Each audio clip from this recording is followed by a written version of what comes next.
How to change your RingCentral email address. Let's get started. First, open your browser and go to service.ringcentral.com. Log in using your super admin or admin account credentials. Once logged in, you'll be taken to your admin portal dashboard. In the left-hand menu, click on Phone System. Then Users. You'll now see a list of all users associated with your RingCentral account. Find the user whose email you want to change. This could be your own account or someone else. Click on their name to open the profile settings.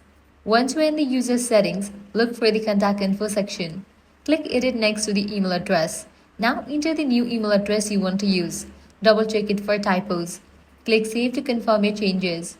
RingCentral will usually send a verification email to the new address. Make sure to open your inbox and click the verification link. Without verification, the email update may not take effect. And that's it. Your RingCentral email is now updated. If this guide helped you out, do not forget to like, share and subscribe. Thanks for watching.